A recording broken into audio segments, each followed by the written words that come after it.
Well, welcome everyone, and thank you for joining us today. Today's seminar is on repacking the airwaves. Just as background, in March of 2016, the FCC started an incentive auction to identify and repurpose broadcast airwaves for wireless broadcast services. Today marks the end of the 39-month transition period, also referred to as the broadcast repacking, where some stations were switched and their frequencies were made available, the spectrums were made available for wireless broadband and other uses. I'm Steve Posios. I'm president of the American Consumer Institute, a nonprofit education and research organization. Before we get started with the panel discussion today, I want to remind everyone this is a video-only event. We'll try to take questions if there's time permitting. Just type the questions into the question box on your screen. Also, if you're tweeting, please use the hashtag #SpectrumRepack. So, to start off today, we have a recorded message from U.S. Representative Greg Walden, who represents Oregon's 2nd Congressional District. Along with his wife, they spent 2 decades as radio station owners, and he is a licensed amateur radio operator, so he knows a little bit about spectrum. He was chairman of the Energy and Commerce Committee's Subcommittee on Communications and Technology, and currently serves as the Republican leader of the Energy Commerce Committee. So just get a second, we're going to queue up. Here is Representative Walden's video.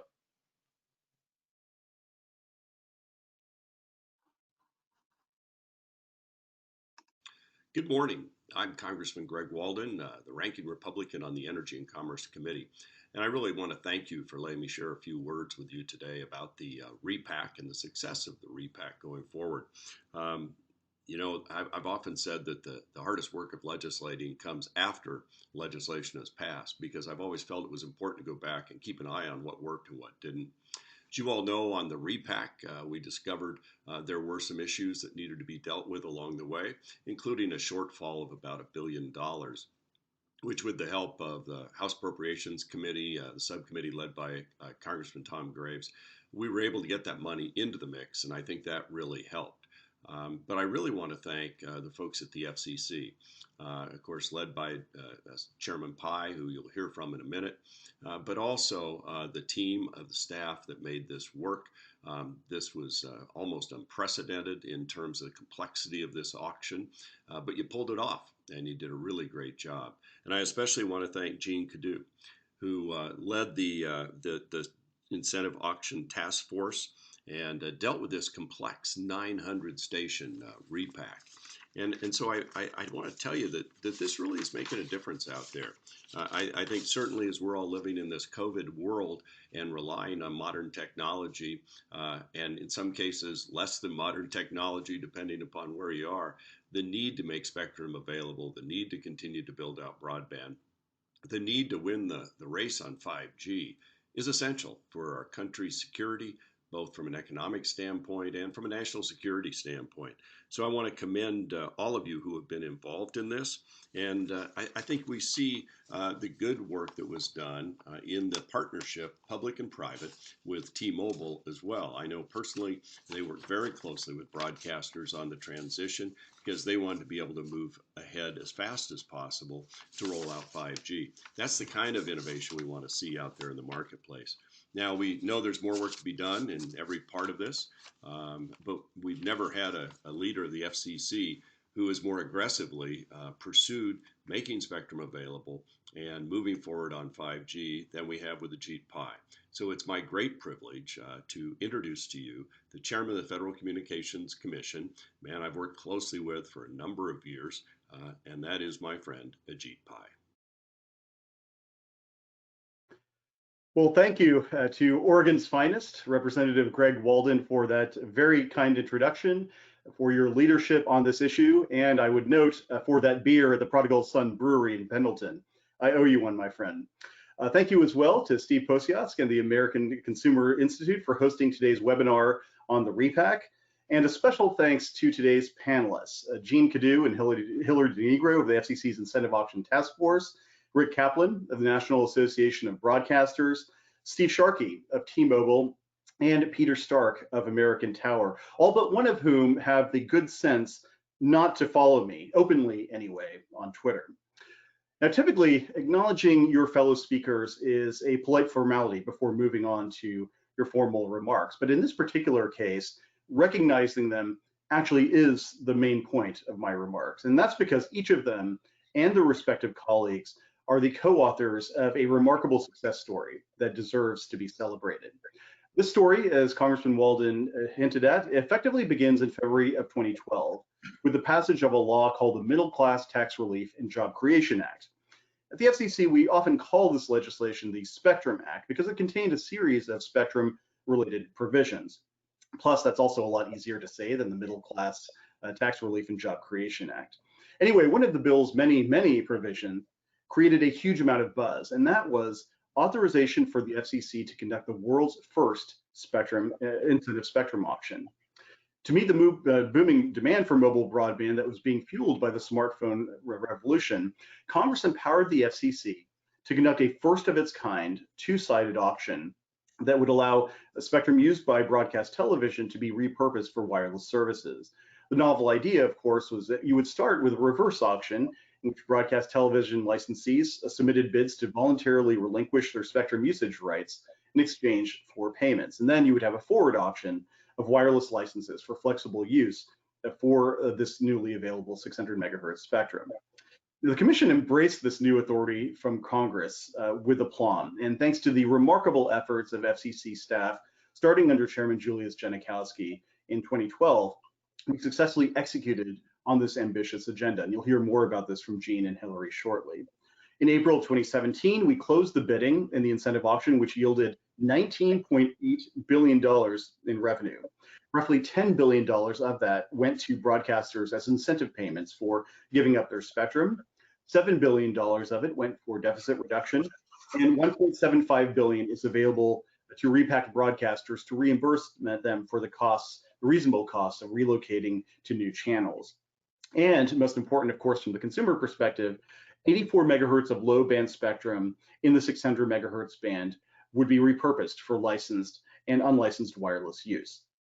Now, I think it's important to remember that this had never been done before. There was no roadmap. And so it makes sense that the broadcast incentive auction is widely recognized as one of the most challenging tasks the FCC has ever taken on. But here's the thing, I haven't even discussed the hard part yet. And that was that as a result of the incentive auction, roughly half of our nation's broadcast television stations would have to change their transmission frequencies to clear 600 megahertz spectrum for wireless use. So we're talking about a channel and or location change for approximately 1,000 full power and Class A television stations across the country. This enormous project, of course, is what we all know as the repack. And that repack would not just happen with the flip of a switch or the click of a mouse or the stroke of a pen. No, it would happen because hundreds of men and women would climb hundreds of towers, hundreds of feet into the air to install new equipment. And these tower crews would be asked to do this work in the face of labor shortages and unpredictable weather and tight deadlines. And some consider these deadlines to be impossible, and this was even before the onset of a global pandemic. Well, the deadline for that transition is today, and I'm proud to announce that we have accomplished our objective. All of the valuable low-band airwaves sold in the incentive auction are now available for wireless broadband service, and specifically, over 99% of the 987 repack television stations have transitioned off their pre-auction channels.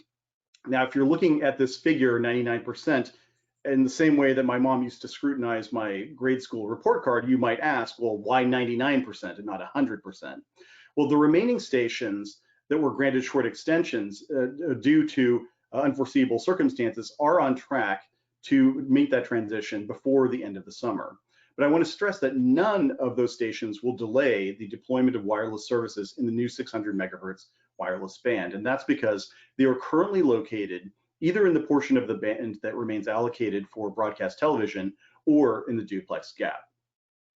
Now, today represents a major milestone in the FCC's efforts to repurpose spectrum to meet the demands of today's wireless consumer.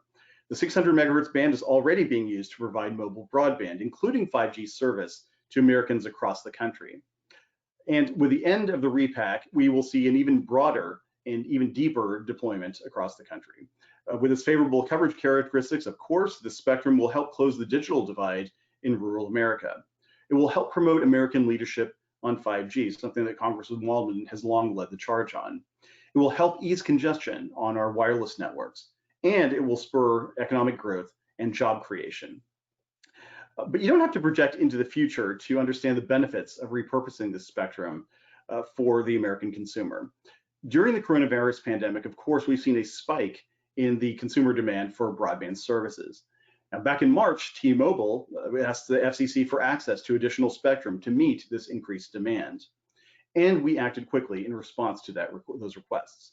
In March, for instance, the Commission granted T-Mobile temporary authority to use additional spectrum in this very band, the 600 megahertz band.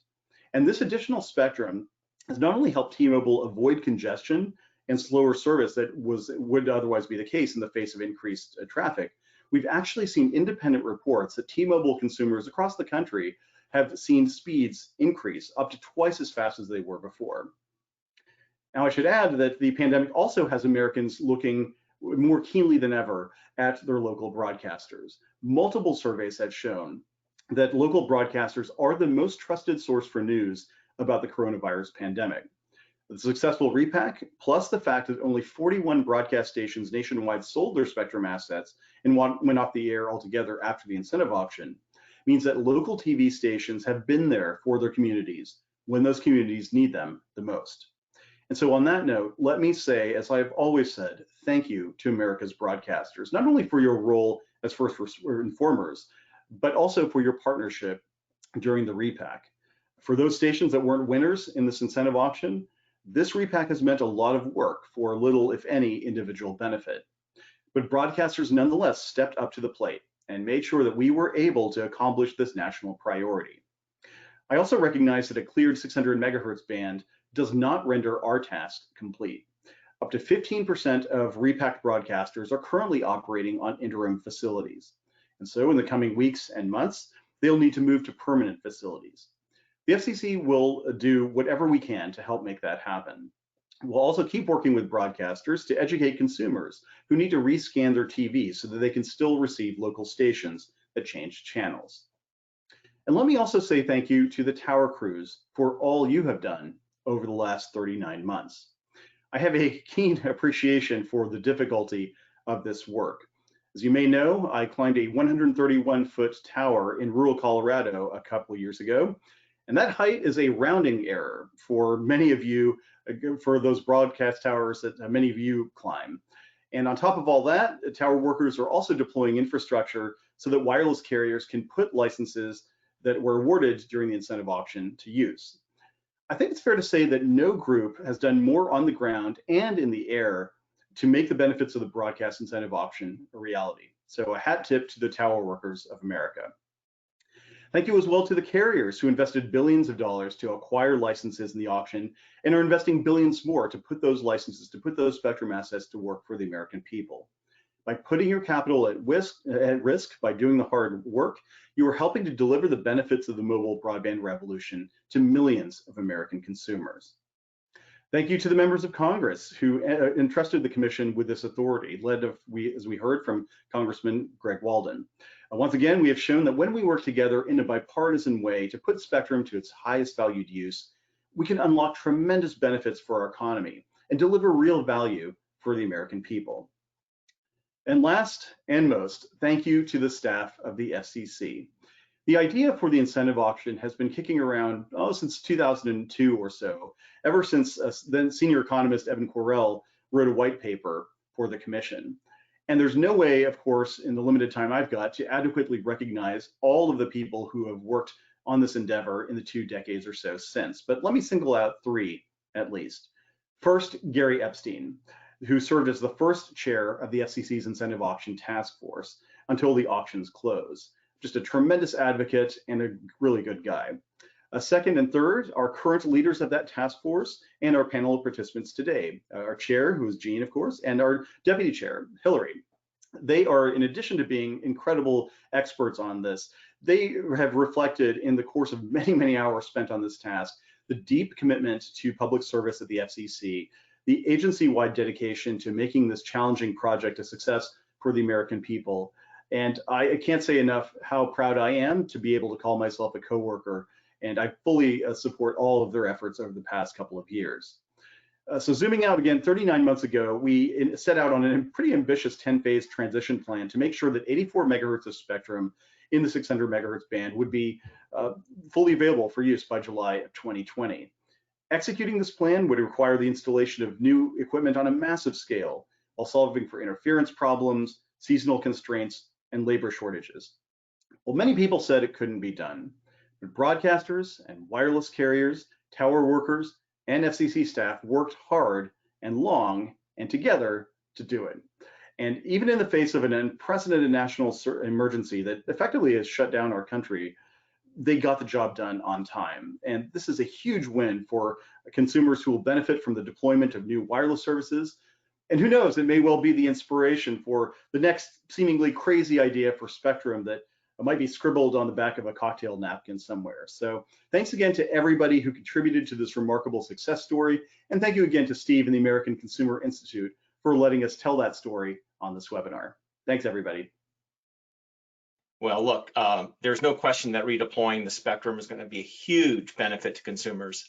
Thank you so much, Chairman, for your excellent remarks, and especially congratulations to you and the FCC on today's landmark achievement, as today marks the end of that 39-month transition. So this transition, as we've heard, required extensive work and collaboration on the part of the FCC's incentive auction task force, broadcasters, wireless providers, tower technicians, and many others. So to discuss this, let me introduce today our panel of experts again. Starting off, we have, again, Jean Kiddu is the chair of the FCC's Incentive Auction Task Force, and Hilary DeNegro is the deputy chair of the FCC's Incentive Auction Task Force. We have Peter Stark, the vice president of broadcast at the American Tower Corporation. We have Steve Sharkey, he's the vice president for engineering and technology at T-Mobile. Rick Kaplan, the general counsel and executive vice president at the National Association of Broadcasters. So let me go around with some questions, and then we'll see if we have any questions for the audience later. So let me start with Jean. The incentive auction is often described as groundbreaking. So really, what's made it so different from the other auctions the FCC has conducted? Well, Steve, thank you. The real difference here is like this is the world's first, not just the FCC's first, but the world's first two-sided incentive auction, spectrum auction. It was an auction where we essentially didn't know what we were selling. Normally, we have an inventory of spectrum and we sell it to wireless carriers who need it, and they buy particular spectrum. We didn't have that here. This was a market-based mechanism to reclaim spectrum to fuel the growth of mobile broadband services and 5G services, but we needed to incentivize broadcasters to voluntarily relinquish spectrum and then turn around and auction that to wireless carriers. And we didn't know how much we had available to pay until we got the input from the wireless carriers, and we didn't know what we had to sell until we got the input from the broadcasters as to what they would voluntarily relinquish and at what price. So we had to build a very complex two-sided auction, which essentially took place at the same time in a number of different rounds and stages to be able to determine that market equilibrium as to the spectrum available and the price that was willing to pay. And we went through an auction that gradually, it was the first clock auction, or virtually the first clock auction I think the FCC ever ran. We ran it a reverse auction for broadcasters and a forward auction for wireless carriers. And we worked through stages until we reached an equilibrium where we had a price that broadcasters were willing to sell at and a price that wireless carriers were willing to pay, and that's when the auction closed. To be able to do that, since we didn't know what we were selling, we had to use cutting-edge operations research tools to assess and calculate what was being offered in each round, what the demand was from wireless carriers in the forward auction, and then how to assure on a round-by-round basis that the stations that would remain on the air, thousands of them, would be able to be repacked and rearranged in a way that accommodated their broadcasts in a way without undue interference and to minimize the number of stations who needed to undertake the complicated effort that the chairman talked about in terms of reconstructing. Our optimization team actually won the Edelman Award for this work. That's the equivalent of a Nobel Prize in operations research. It's really the top prize. We were up against major corporations and their work, and the FCC demonstrated to a team of experts that the work that we did on this auction was truly remarkable and unprecedented. So we had, at one point, we actually had, I think, 32 web servers computing in between rounds to be able to determine at a very prompt and quick basis exactly what it was we were needing to buy and what we would have to sell. It was massive, and our team was incredible. And the result, as the chairman said, was one of the most successful auctions in FCC history. Broadcasters voluntarily relinquished valuable low-band spectrum for over $10 billion in compensation and incentive payments. We made 84 megahertz of valuable low-band spectrum available to carriers, and the forward auction generated over $19 billion in revenue. We easily cleared the $1.75 billion fund that the Congress had specified to reimburse repack stations for their costs of transitioning, and we managed, by the way, to clear $7.3 billion for federal deficit reduction. So all of that's important, but it's equally important to note that of the 175 winning broadcast stations who bid in the auction and won in the auction, less than 25% of those actually went off the air. A number of them bid to go off the air, but they managed to do we made channel sharing available to them as part of this auction structure, and they took advantage of that. So viewers, while I think there were some predictions that the incentive auction would be a disaster and the end of a free over-the-air television, that certainly didn't happen because, as I said, only 41 stations ultimately went off the air as a result of their winning bids. The rest managed to channel share with other local stations in their market. So viewers, American consumers, really didn't lose very much programming on their free over-the-air antennas. They kept that programming available. So I view the auction as a win-win-win-win. Because we gave capital and provided capital to broadcasters, many of whom are still on the air and able to invest that capital in new programming and expanded programming. We made new valuable spectrum available to the American public through wireless carriers. Only 41 of the 175 winners went completely off the air, and we provided billions of dollars for the American taxpayer. But of course, there is much work left to be done by the FCC, our optimization team, and the broadcast industry and their vendors to make the promise of the auction available. And I would like to echo the chairman's thanks to all of the different participants in this tremendous and difficult project. The FCC staff, first and foremost, my predecessor, Gary Epstein, laid the foundation, sweated the details, and had a plan put in place that in practice actually worked. I think better than any of us expected. They planned for every eventuality and potential contingency except a global pandemic, and the plan was built flexible enough to be able to accomplish that. And the staff was terrific. They worked with broadcasters, they worked with vendors, and bent over backwards to do what they needed to do no matter what came at us. The chairman was tremendously supportive. He was unwavering in his support, even through some pretty hair-raising moments in some of the phases.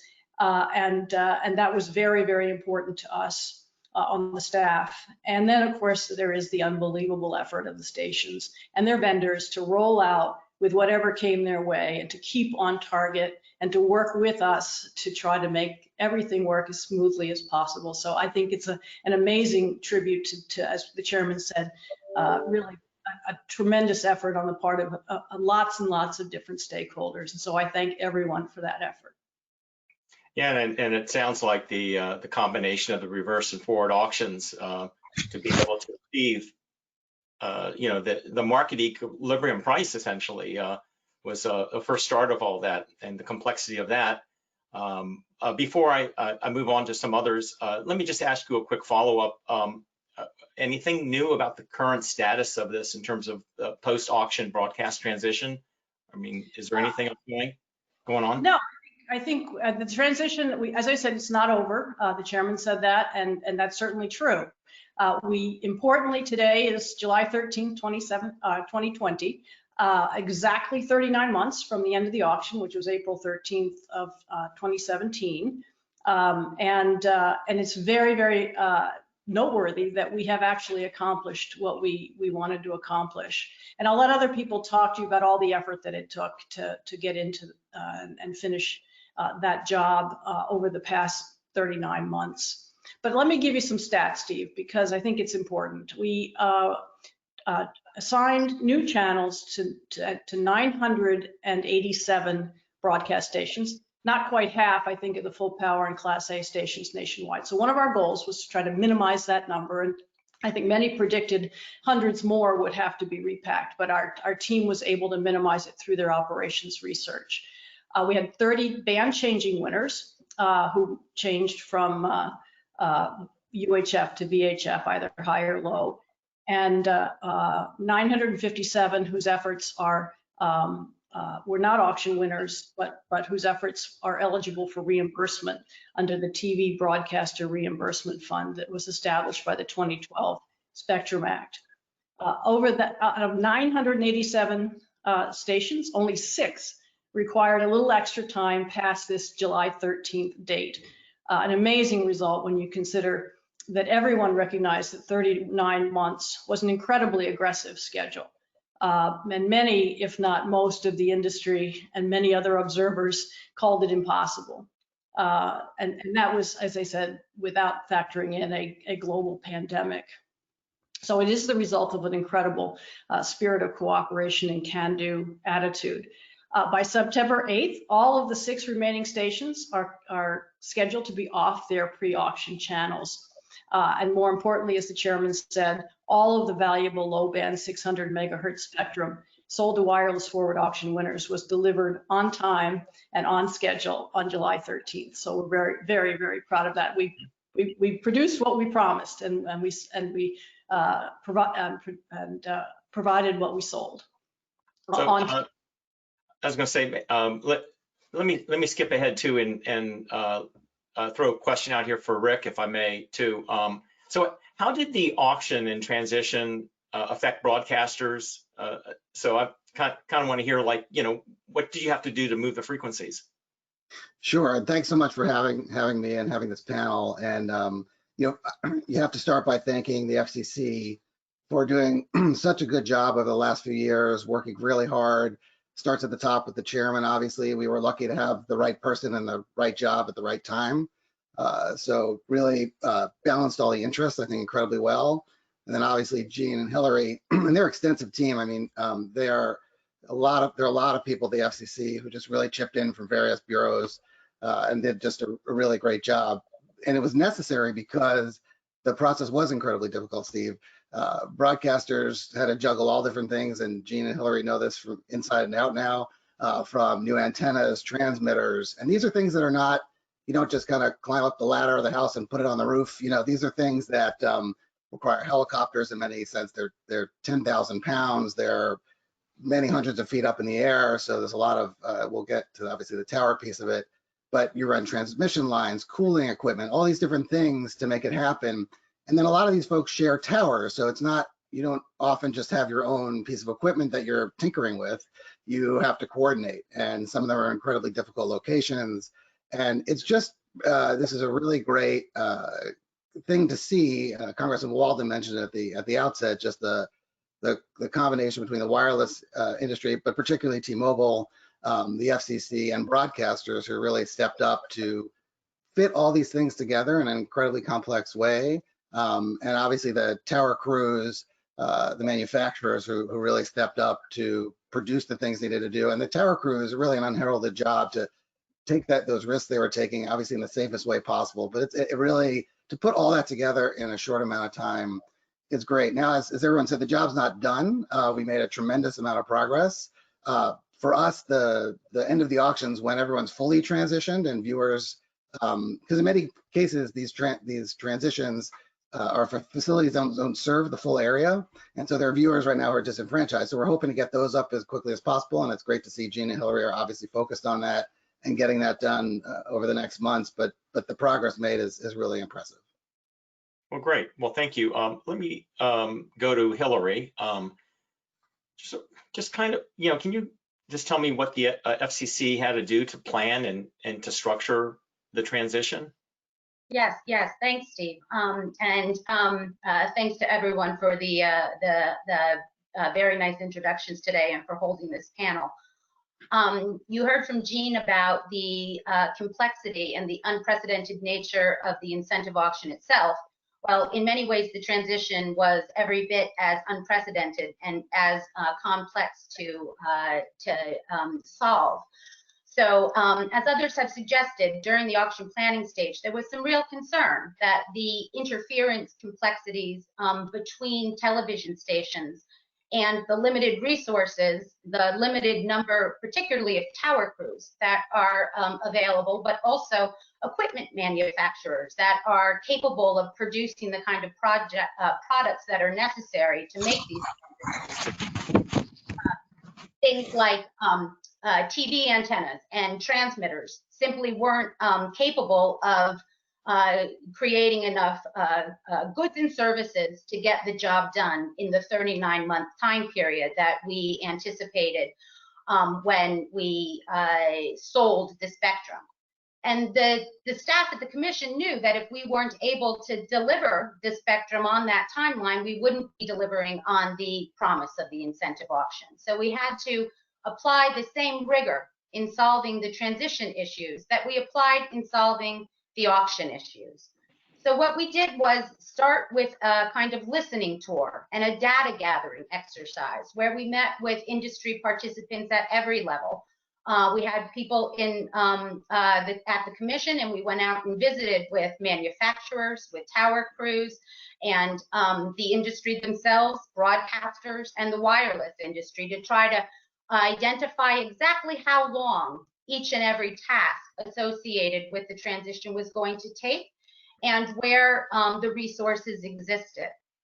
And then we applied some very high-level mathematics. That very same optimization team that Gene described as winning the Edelman Award for creating the Repack helped us build a couple of software tools to generate a transition schedule that was both reasonable and satisfied the 39-month period. And that is this 10-phase schedule that we were able to establish using the two tools they built, the phase assignment tool and then the phase scheduling tool.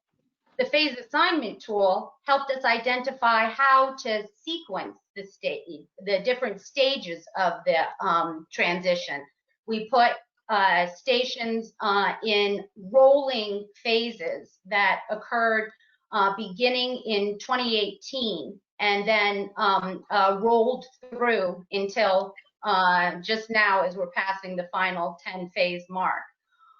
And then the tool allowed us to break interference chains at key points so that stations wouldn't have to coordinate with hundreds or thousands of other stations, but with a more limited set of stations in order to make the transition work without interfering across large sections of the nation. And then the phase scheduling tool assigned deadlines to each of those phases. Those deadlines were determined by applying millions of sequences within the software to be sure that under all of those different sorts of scenarios, all the stations in any phase were still capable of meeting the deadline.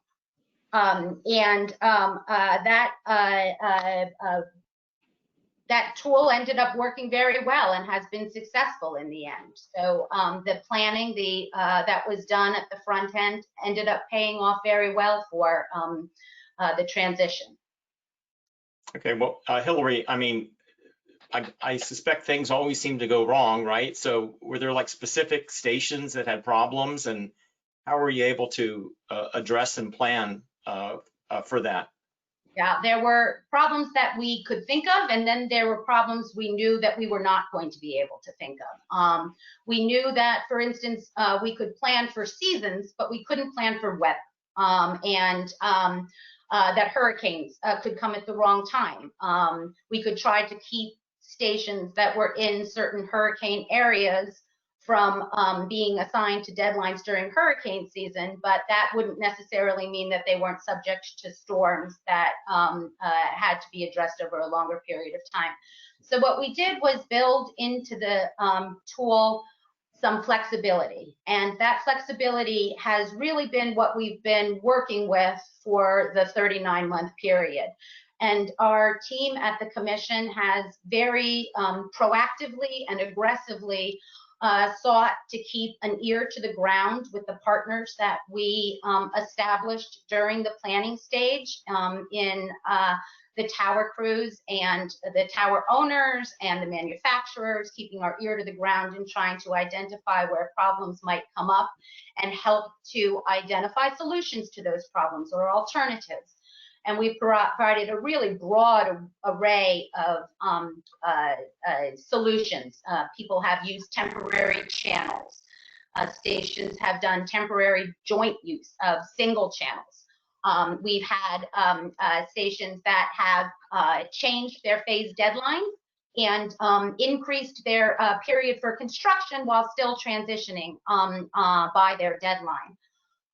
It turned out we needed over 500 times to exercise some sort of flexibility under the plan, and we've been actively engaged with stations up until today in order to make sure that we're responsive when a station has a special requirement, and we're going to continue to do that as we get through the few remaining stations.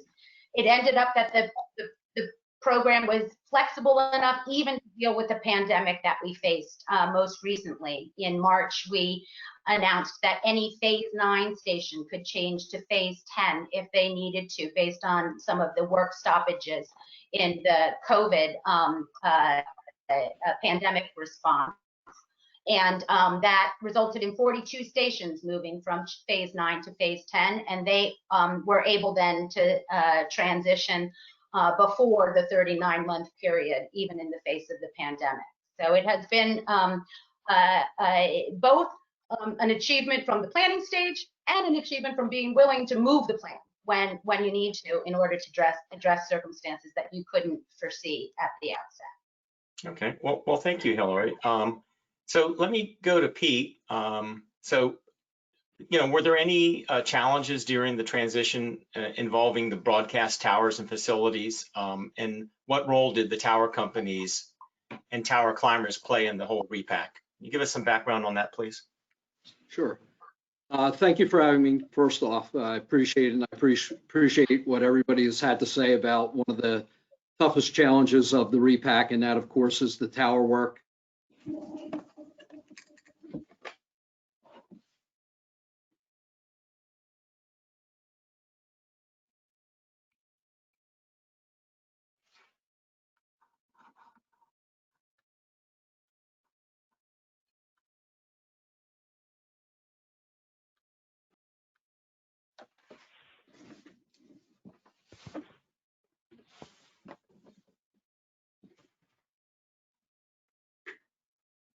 Pounds.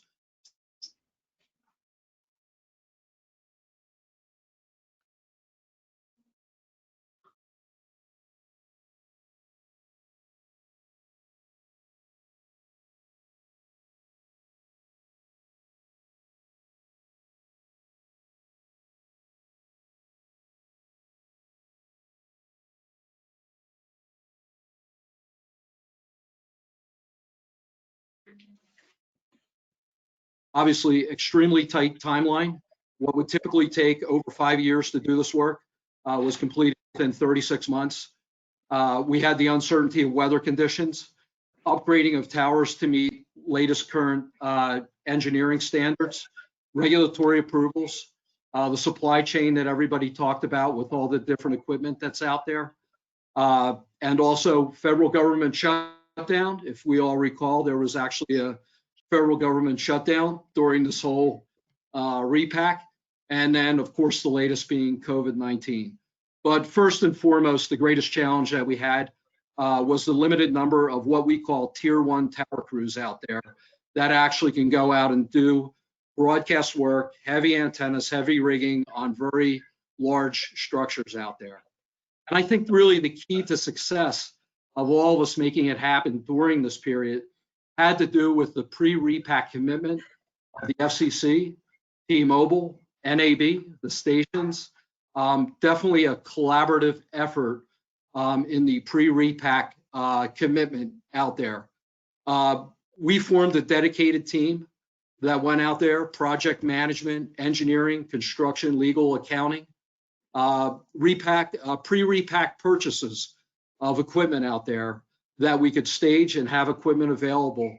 And of course, getting back to the tower crews, which are really the unsung heroes of all this, making sure that they were best prepared, they had the right people on the right projects. And you have to remember, these are crews that moved around the country.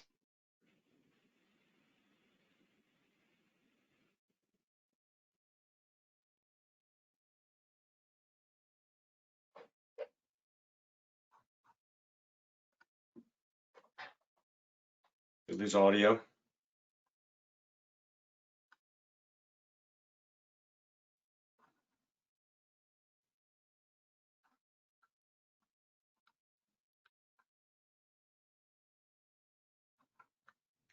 Month projects.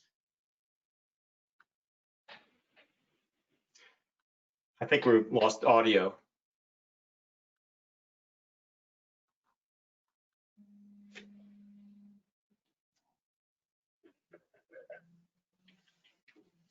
Hey, Peter? Peter?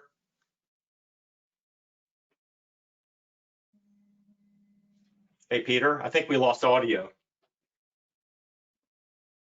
Making sure the tower crews and the industry remain safe throughout the process.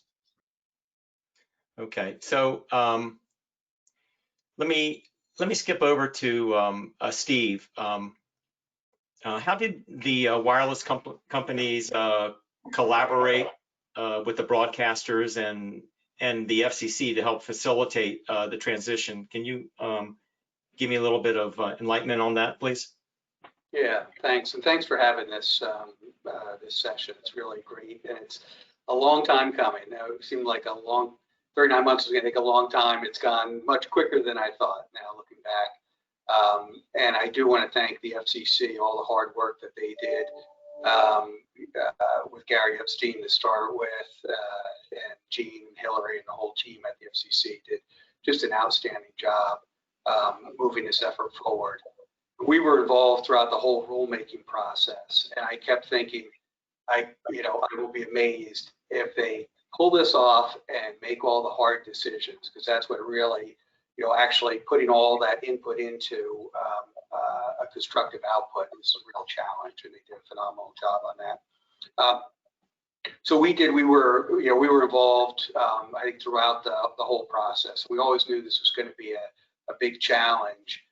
And we did a pretty extensive look and outreach to broadcasters, to manufacturers, to tower companies, and others that would be involved in the transition, to really get a good feel for what kind of resources would be needed and whether or not it was really possible in the kind of time frame we thought it would be.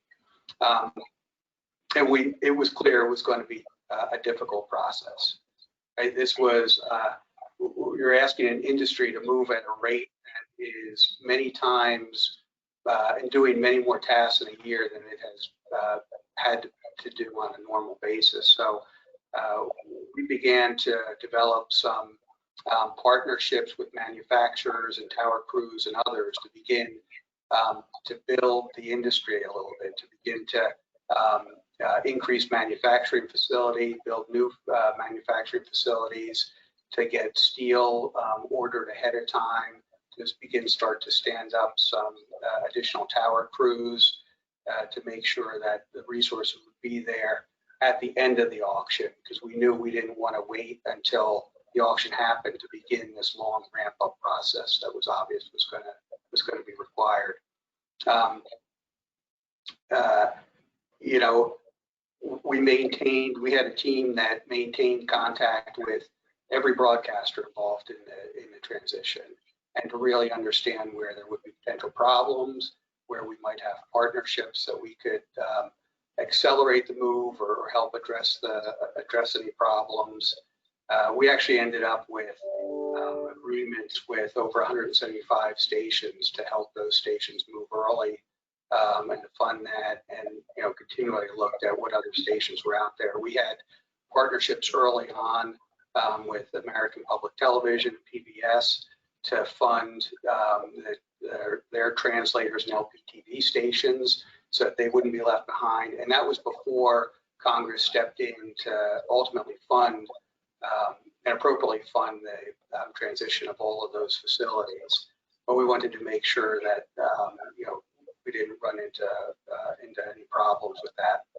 And all along the way, we tried to maintain close contact with the FCC and Gene and Hillary and the team there that were working the details. Hillary did a great job of talking about the kind of complex analysis that they were going through.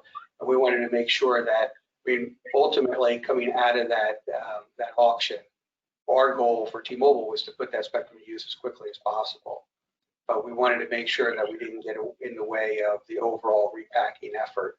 So, as we were working with broadcasters and trying to make sure that they had what they needed to do, and with manufacturers and others, we wanted to make sure that we didn't get in the way of the overall repacking effort, so that come 39 months, the spectrum would be fully cleared and fully usable. And it's been certainly the most complex effort I've ever seen at the FCC, and certainly a huge success. All right.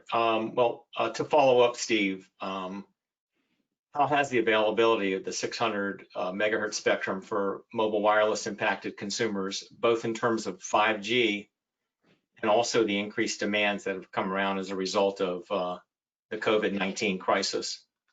Yeah, it's been enormous, right? And so the auction ended in April. We got our licenses in June of 2017. And we began deploying spectrum within about 6 weeks, 5 or 6 weeks of getting those licenses. And that was really, because we also, while we were working with broadcasters, we had also started work with the standards industry and our own manufacturers to make sure that there would be equipment there at the end of the auction so that we could deploy quickly. So by the end of 2017, we already had about 1,000 sites on the air. We deployed with equipment that was both LTE, 4G LTE, and 5G capable equipment. In the end of last year, we were able to turn on the 5G capability and immediately launch a nationwide 5G network with that spectrum. And that's been phenomenal. It's provided a whole new level activity into rural areas and new potential in those areas. We have now, between our 600 megahertz spectrum and some low band 700 megahertz spectrum, we cover about 318 million pops and 1.6 million square miles. So it's a huge benefit. With the beginning of the pandemic, and the chairman talked about in March, as things were really shutting down, we reached out to the FCC and asked for authority to use spectrum that was unused, other 600 megahertz spectrum. We worked with all the other licensees. We reached out to almost all the other licensees and We were able to come to agreement with 18 companies to allow us to use their spectrum, as well as some spectrum that the FCC continues to hold. And the reaction from all of those licensees was fantastic. Nobody pushed back on the need to start putting the spectrum to immediate use during this time. And because we had equipment already deployed, we were able to turn it on very quickly. The FCC staff did a great job of turning those authorizations around very quickly, and we were able to effectively double our capacity nationwide. So provided, as we saw a shift in people moving from offices in downtown areas where capacity is typically focused, now people were beginning to work in more suburban or rural areas. We were able to meet that capacity needs with this low band spectrum, and not only maintain the speed of the network, but to increase the speed of the network over that time and help as they begin to work at home and have a very different dynamic in where they're doing that work. Steve, if I could just jump in for one quick second. First of all, I think T-Mobile is when the commission thought of the incentive auction, what they're doing, I think is exactly what the commission thought of. They put the spectrum to use immediately. They were very aggressive about it. They're really exemplary. I do think in the days ahead, it's something that we should all think about. Prior to coming to NAB, I worked on the wireless side. Is T-Mobile is really the only company out there doing this. So it's important as the commission and Congress thinks in the future about its spectrum policy. What does that mean? So we cleared all the spectrum, and the question at the end of the day is, T-Mobile's out there using it aggressively as a competitor, and I think that was really important for that company, and that's important. But I think it is something to think about. As we look at other proceedings, just who's using the spectrum, how much are they using it? Because there's a lot of demand for spectrum, obviously, from different quarters, but there's a lot of spectrum out there that's cleared now that will go unused for the foreseeable future. So it's worth thinking through, and I think all of us who care about spectrum need to kind of put that in our thinking as we look at other bands. What lessons can we learn here from spectrum use? T-Mobile is the poster child for how to do it, and what's going on with the rest of the spectrum, and how do we make sure it's used effectively? Okay, so let me just get a couple more questions, and then we'll see if we have anything at the audience. Maybe Gene and Rick, if you both could just make a quick comment on how the transition impacted television viewers and what the FCC and broadcasters did to support those viewers. Could you just kind of give me a quick run through on that? Sure. Let me start and then turn it over to Rick. As Steve said, the auction provided tremendous benefit to wireless users through T-Mobile's deployment and eventually through the other carriers that we sold the spectrum to. But broadcast viewers were also very, very important. I sort of look at the auction as a sort of three-legged stool with three constituencies. We've talked a lot about the broadcasters and the wireless industry, but the viewers who watch TV over the air for free with their antennas are also a major constituency that we were very, very concerned about, because I think that was an equally important goal, is to make sure that they kept their service and didn't have interruptions as the stations over a 3-year period changed in each market. We therefore incorporated rules that required repack stations to notify their viewers in advance of the change. We updated and improved, and we included a criterion in our transition plan that we would try to minimize the number of rescans, and in most cases try to limit them to 2 where we could in each market, so the consumers didn't need to do it over and over again through 10 phases.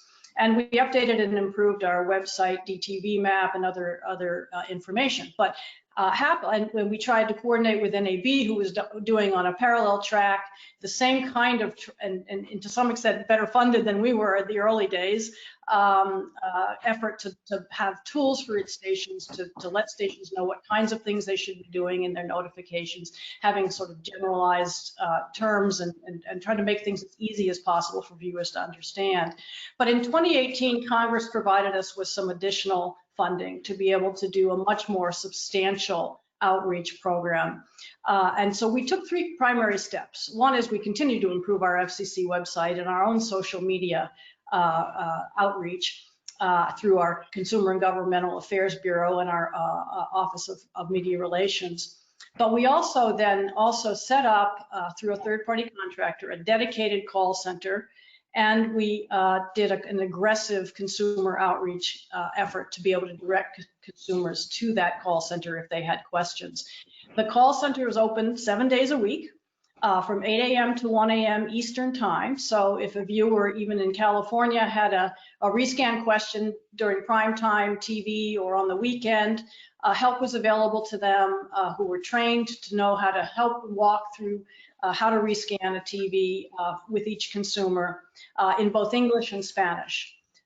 We also then, in order to make that call center useful, we developed a comprehensive and very geographically targeted outreach campaign that reached out to viewers in markets in each phase to educate them about the rescan and to point them to our website and to our call center for questions. That campaign included earned and paid media. We did over 200 radio interviews that reached, I think, about 2,500 airings and placements, and an audience of about 7 million people nationwide. We did paid search, banner ads, digital video, social media outreach, all those kinds of things, and our efforts clearly paid off. Our FCC website, I think, is over 6 million hits right now on the fcc.gov/TV rescan page, which is our landing point for all kinds of information. And our call center, I think, has handled over 100,000 calls, or nearly 100,000 calls in English, and about 20,000 calls in Spanish. So we did a lot of work, and I think that the results paid off. I think our sense is, based on the calls we've been getting, that consumers actually do get it, and they all needed to scan their TV when they set it up for the first time, and they, once reminded and made aware of the program, seemed to be able to function and get that rescan done pretty well, and didn't lose any substantial programming. But Rick, you can also talk about, because NAB, the collaboration with NAB was very, very helpful, and we tried hard to make our terminology and our outreach as consistent as we could so consumers would not be confused. Yeah, and this is a great, as Jean mentioned, success story. Our marketing team talked weekly with the FCC, worked hand in hand, exchanged ideas, and I'm glad, Jean, you mentioned it. Congress was kind enough to step in with more money, both for the overall repack, but also $50 million for consumer education, which is great. We certainly didn't have that, but getting that for the FCC, I think, was really helpful, because it's such a broad range of people you need to reach.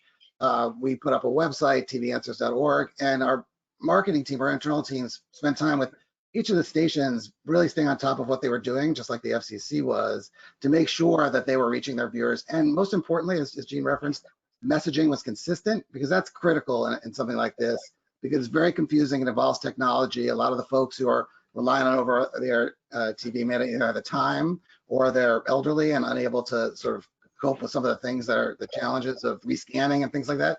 But the patience and the efforts together, again, public-private, was really critical.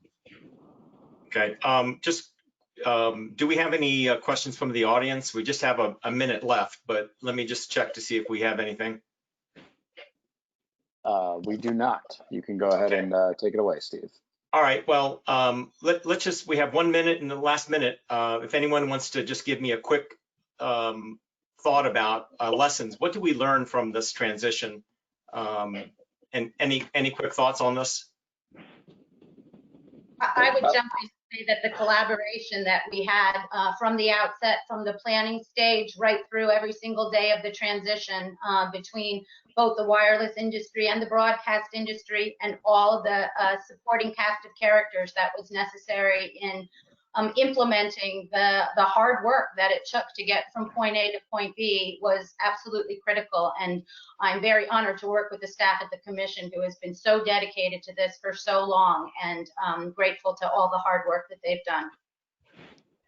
Yeah, and I agree. And I have to say, the leadership of the FCC, while there's some rocky starts prior to this, I think the chairman really set the tone for us all working together in a way where I think everyone felt like their interests were going to be accounted for. You weren't necessarily going to get everything you wanted, but you were really going to, work together to make this very complex thing a situation that worked for everyone in one way or another. So I really, really commend the commission in general, but the chairman in particular. Okay. And that's, I think just a well-planned, well-executed effort, and it really does come back to the leadership at the commission and Chairman Pai moving this forward. And I think the other thing is, in a complicated transition like this, it's easy to get bogged down in bureaucracy and allow roadblocks to stop it. The FCC did an incredible job of kind of pushing through that, keeping things going, being flexible, reacting real time, and keeping it on track. So just a great job. Okay. Yeah, quick actions by all was really the key to success here. Focusing on the solutions and just working together, both the wireless industry and the broadcast industry. So let's do this. If anyone's interested in watching the video again, we'll probably have something posted within 24 hours on our website. It's www.theamericanconsumer.org. That's THE, americanconsumer.org. Look, I want to thank the audience for tuning in today, and also thank our expert panels for joining us. Really appreciate getting enlightenment on the whole topic. There was it's sort of an amazing story, and congratulations to all of you, for pulling off what some critics thought was an impossible task. So thank you all for joining us, and we'll get that video back posted up, and everyone enjoy your afternoon. Thanks, Steve. Thank you. Thank you.